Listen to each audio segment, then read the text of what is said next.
Namaste, and welcome to our continuing series of interviews with disciples and devotees. Today it is my honor to introduce you to Javed. Namaste, Javed. Javed is from Trinidad. That's in the Caribbean. One of the Caribbean islands. Yes, it's the southernmost island in The the Caribbean. southernmost, I see. And my first question to everyone, and I have read you a long letter, excellent letter that you originally wrote to me and to Shraddhalu. What was your first connection with Mother or Sri Aurobindo?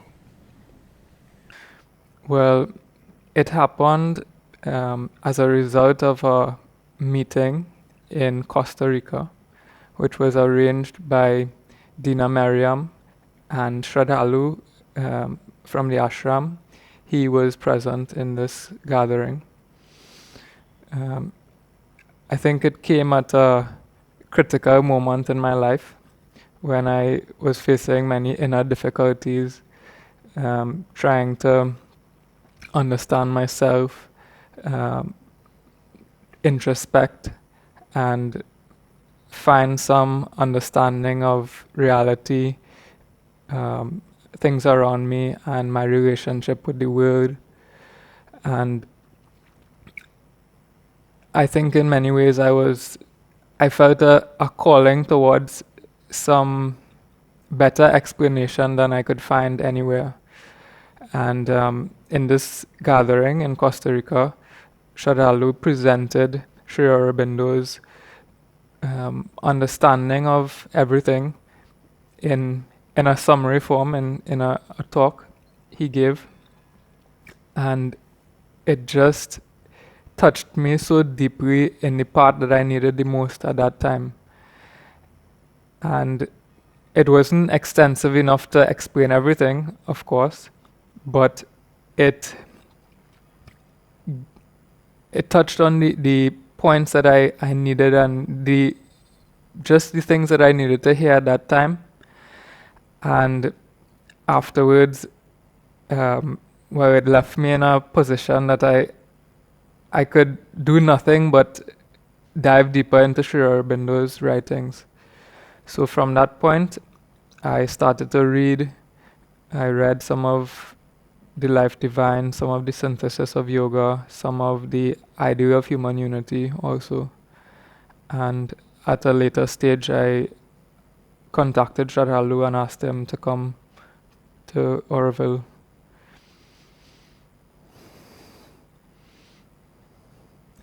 And Mother? I think that came later. Well, coming to Auroville, especially coming to the ashram, and also as a result of meditation practices that were taught by them, I developed a relationship with the mother through her writings also. Her writings touched me very deeply, and I would say also coming to the ashram and seeing the place where she gave darshan at the balcony, it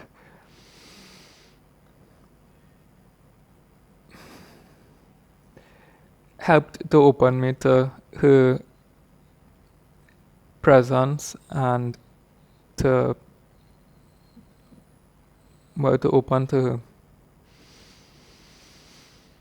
Now you've shared a lot with me about your work, and can you talk a bit about your farm and what you do? Just so people have a background of the place that you live and work and respect. So I live in a small farming community in the countryside area of the island. It's a small island that I come from, and in this community, it's a bit isolated from the rest of society. There's lots of natural forest around, so it creates a special atmosphere, I would say. My original attraction, I would say, to that place was the nature. I deeply love nature, wildlife, animals, and plants, and that was my original intention, to be immersed in nature in this place. And at a point in time, my parents bought a piece of land, a farm, in this area when I was about 18 or so. And I decided to start to practice agriculture, but always from this perspective of the love of nature. And over time, I learned only organic agriculture, only agriculture that would not destroy nature but would provide a space for it and allow it to thrive and flourish. And utilizing some principles of farming that are native to that place, and also adding different elements that I found from observation of the forest and how ecosystems can thrive self-sustainably without any inputs. I sort of started to develop this way of agriculture, which is organic and regenerative and provides a living environment for many creatures, food for many creatures, as well as fruits and vegetables and other crops for humans to eat as well. So I try to encourage organic farming also in the community that I live. Organic farming and also the love for nature, appreciation for it, which is, I would say, even more important. And yes, I do also work with individuals within the community that I live, and also in the general farming community of the country. Is there some receptivity in the community? There's some, especially amongst people my age and younger. I think the younger generation really has this receptivity much more. But for me, it's still not enough. I try to encourage it as best as I can.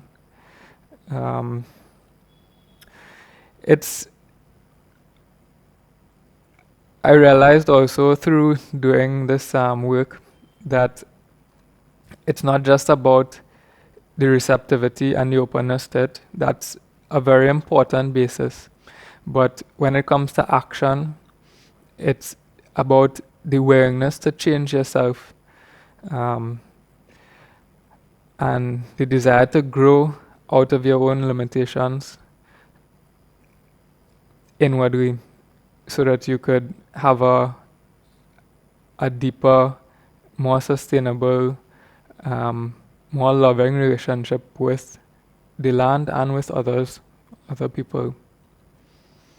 So this factor has gradually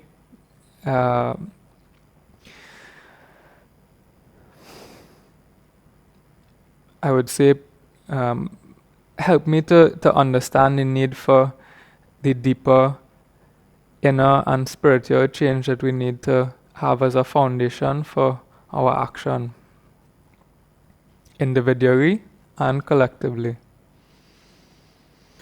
Tell us a little bit about the plants that you are growing, edible plants. Well, there are many.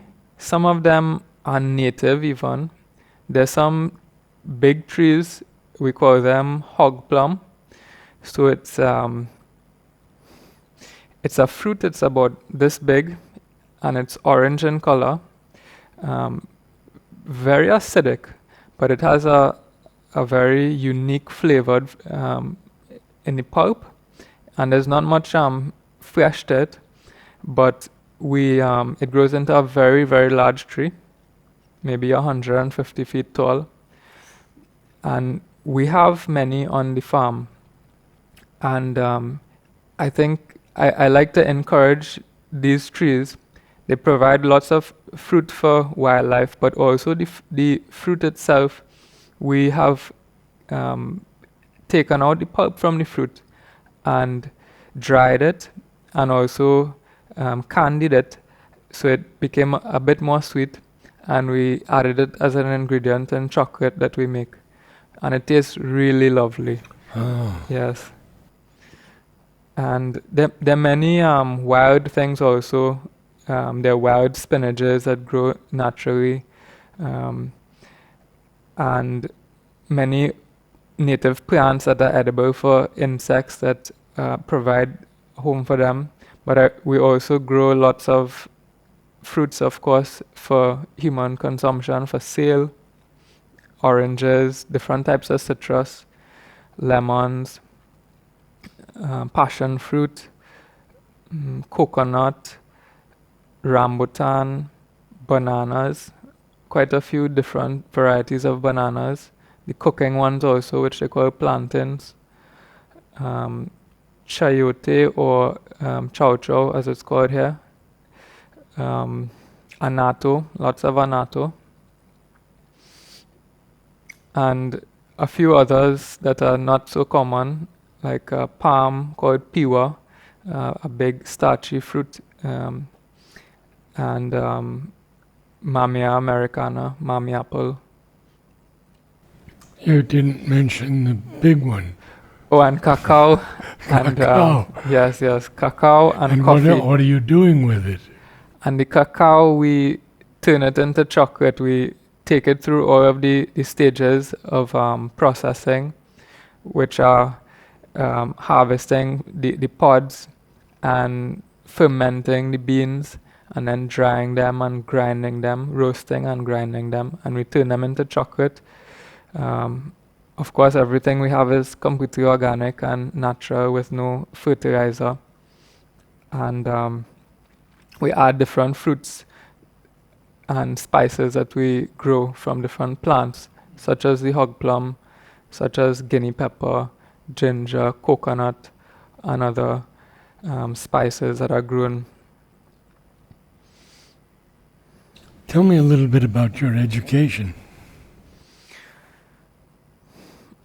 After secondary school, which is up to the age of about 18, I went to a tertiary education institution, but really I didn't know what I wanted to do in work or in line of study. But I guess I felt a bit compelled by the circumstances, family and social, to go into this institution. It was not quite a university, it's called a community college. And I started to do a degree in biology. But I found that the content that was given, it wasn't really capturing what I wanted to gain. And in many ways, I also had difficulties with the education system. I found there many things that I felt shouldn't be there. So it didn't last very long, and I left that before I completed it. Mm. And then you began immediately Farming. farming. Mm-hmm. Tell me a little bit about your experience in the ashram. Samadhi, buildings, people.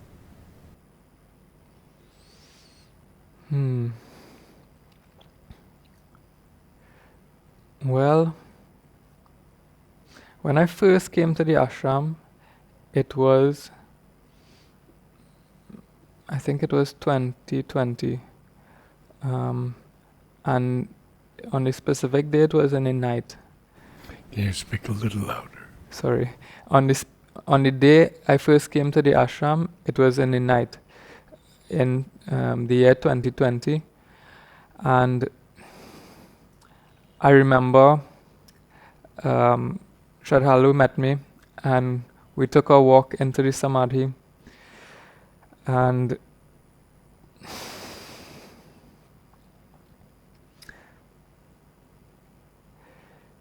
it was a very deep and moving experience.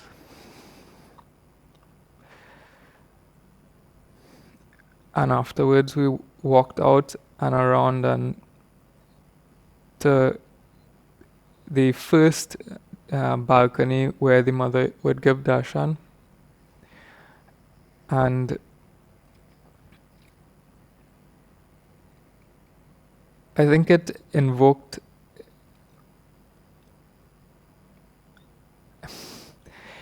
definitely a strong, indescribable feeling. That would be my first opening to the mother.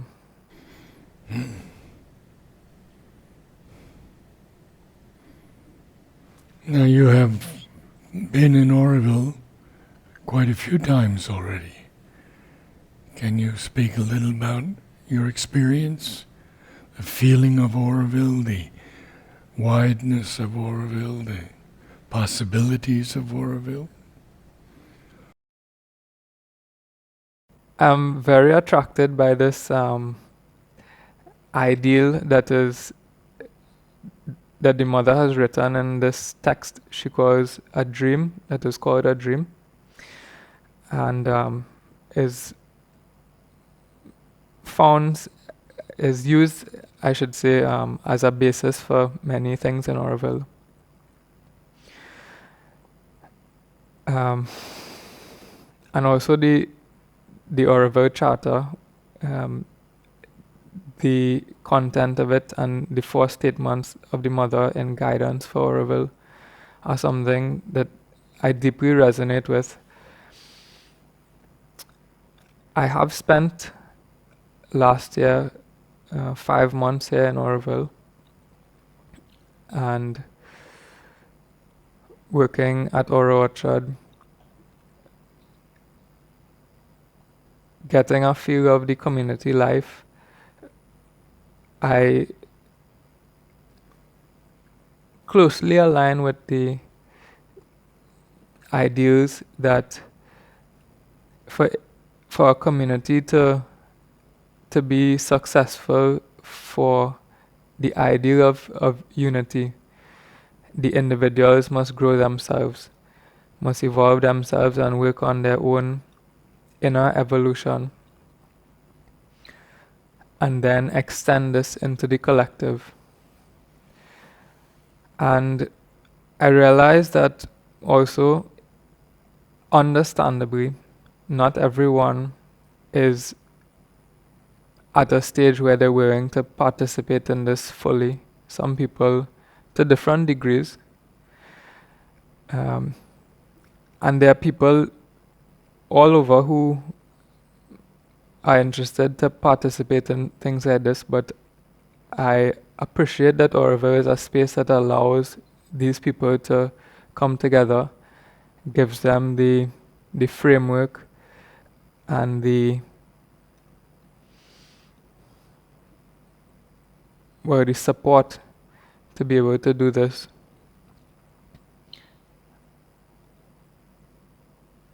I personally feel it's the most special project for the future of the world, Oroville. Although my work right now, it seems, is not necessarily to directly contribute towards Oroville, but to take insights from Oroville and implement it in my own way.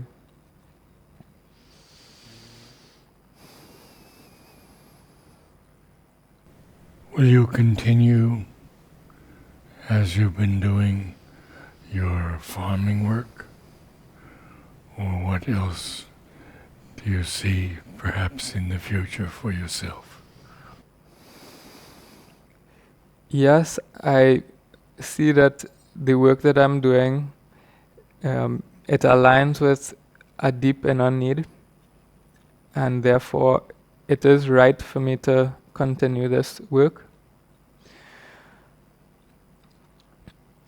There's a place for my specific line of growth in the society that I am in. In general, it's a space where the society that I live in is a space where, especially in the agricultural sector, agriculture is practiced very differently to the way in which I feel it should be practiced, with a care for the land, a deep love for people's health, the well-being of the soil and of the environment. And I feel that I have been placed there so that I can help grow inwardly and also make a contribution there in a way that's meaningful to me. Can you have a voice in reducing the use of chemical fertilizers and pesticides? Yes, definitely. I can have a voice. As an individual, of course, your voice is smaller, but as a collective, it's greater. And there are individuals, others, who have a similar ideal of agriculture that I have, who I try to and I will be trying to more and more work with and bring together. Have you found any people who are spiritually inclined in your group? Yes, definitely, in their own way, from different schools of thought or ways of religions or belief systems. But yes, definitely there are people there. Do you think you'll come back to the ashram in Oroville frequently or infrequently? As frequently as I can. As frequently as the divine allows me to. What books are you most interested in reading of Sri Aurobindo and Mother?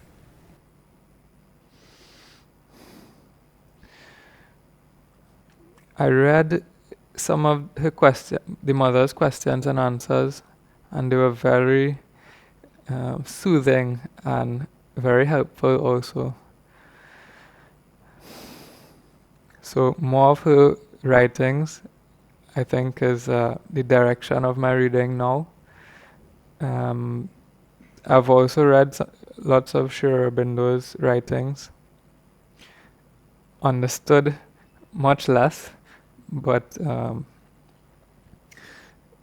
his content is very deep and very detailed, and I appreciate that at times, but sometimes I need something a bit simpler and easier to follow. Have you read any of Savitri? Tell me about it. There are many lines I resonate with. There's one particular portion in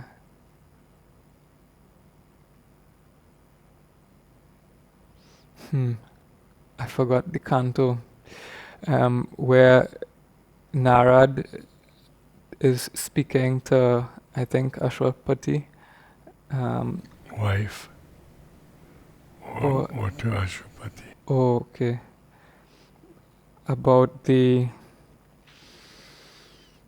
reason why we chose to take birth.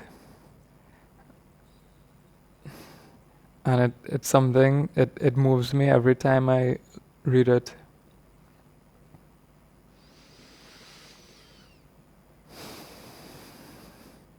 That we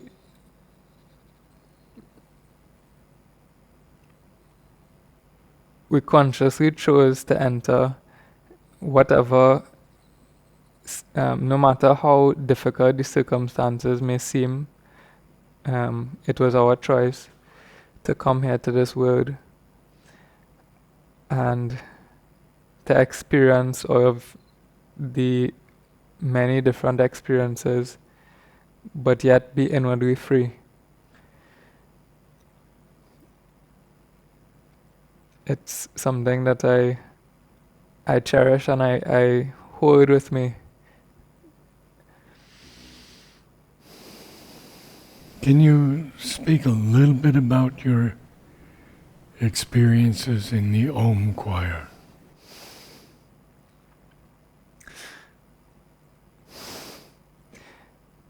I have this difficulty in general with music, which is that I find most music, especially where I come from, quite degrading and pulling down my state of consciousness into something quite low. And while there are pieces of music that are uplifting also, I find that the Om choir offers something quite special.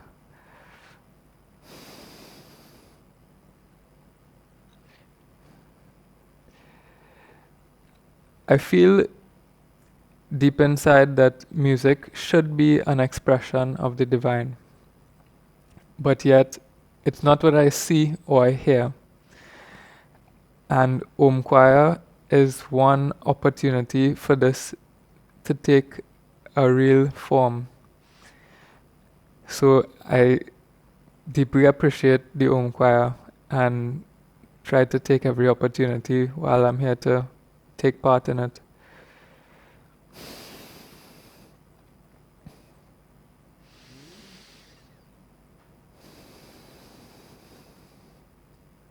Whom have you met in the ashram other than Shraddhalu? Right now, not many that I could think that have a outstanding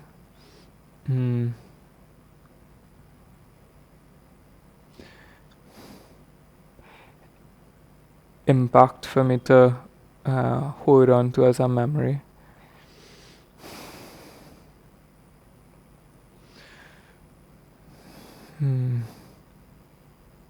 Other than you, of course. Javed, what do you feel about the situation in the world and the possibilities ahead?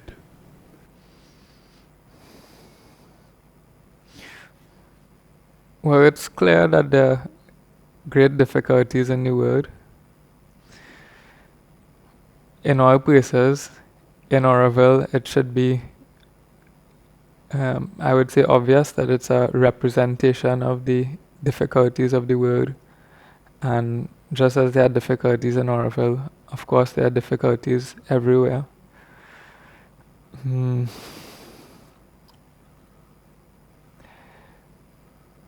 the surface, and especially if we live from our surface parts or are affected by the movements of emotion and are played by emotions, it's very disconcerting, the word situation. But as we go inward and align with a deeper and deeper part of ourselves, we realize that there are important and deep changes happening in individuals and that deeper influences are trying to emerge from people in general. Maybe they are sometimes blocked by the emotional reactions and the surface difficulties, but when we align to our deeper parts, we're able to realize the deeper motives behind others in the world and encourage that. And I feel this is the most helpful position to take. It is a struggle between two parts of ourselves subjectively, and this translates as a collective, as a great struggle between deeper values and more superficial. So I believe it is our work, us who want to live for deeper values, to stand for and work towards the expression of these values in the world. Are you interested in all artistic things? You say music, but there's art, poetry, architecture. Any interests? Yes, I definitely have interest in artistic things, in the arrangement of things beautifully, gardens or flowers. I have a deep appreciation for the beauty in nature also. I do also like to draw, and yes, I haven't done it for some time. And play music also. I had difficulties with music because I found that if I were to play a song that is produced by someone, in most instances, my consciousness is lowered when I play or sing. But I do really like to listen to music and also play music that is uplifting. Poetry, I feel an attraction to it. I'm not sure if I'm able to write it as yet, but I appreciate it.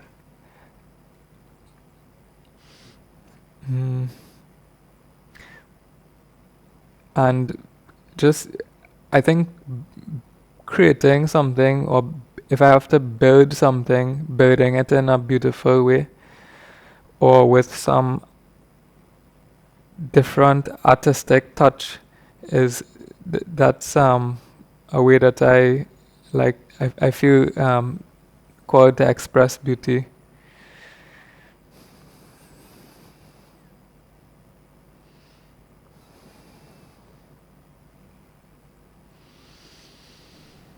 What would you say of all these aspects that Sri Aurobindo and mothers speak about are closest to you, such as peace, beauty, love, etc., etc.? Can you sort of give me an insight into those? Peace, definitely. Equality. To be unmoved in all circumstances, no matter what. To accept all difficulties and challenges equally. To get into action that may be difficult, or to take a difficult stance with equality. harmony, to create harmony in many different ways, environmentally, socially, to bring difficult conflicts into harmony, reduce conflicts. Maybe you name some more of the Well, I did mention beauty, but you beauty, didn't cover yes. that. And I know that's so important to you. Yes. To create beauty in a space, physically, but also in terms of relationships, in terms of organization, or how people relate to one another, how people relate to the land, to the environment, to Mother Earth. Beauty in form, of course, in how the surroundings are kept, how they're fashioned, how they're created, how they're built.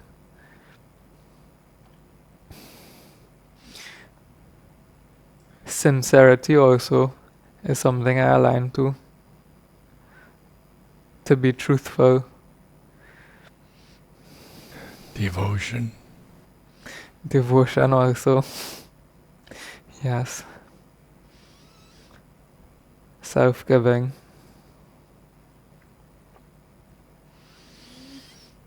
Knowing that by ourselves we are not capable of anything. Only by the divine's help we are able to do anything.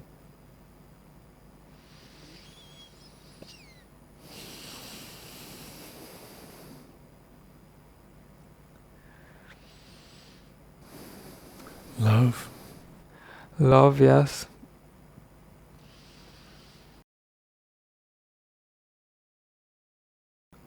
That it should be the foundation for all our relationships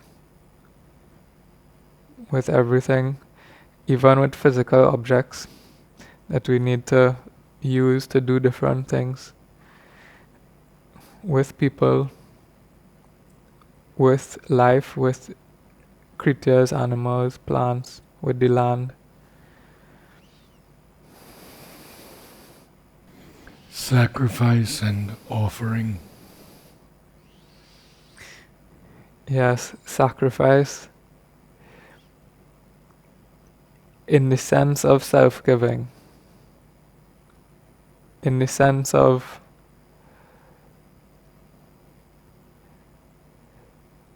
placing everything before the divine, that it may be used for the divine's purpose only.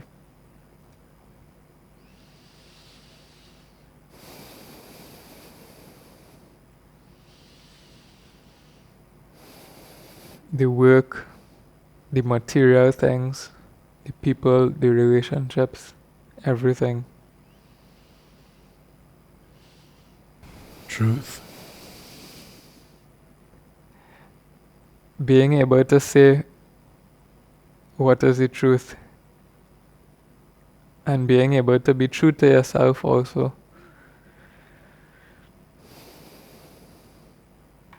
Being able to be transparent to others, or authentic. Does your family accept or reject your way?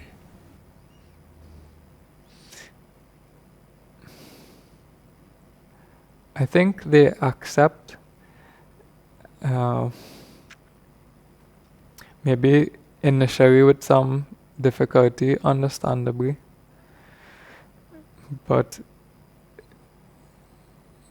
they also have an appreciation for my path, and especially my father has also a spiritual aspiration in his own way, and to that extent, we have a great alignment. Well, this has been a very special morning for me to be with you and to hear your innermost feelings on so many subjects we've covered. I thank you, Javed. Namaste. Namaste.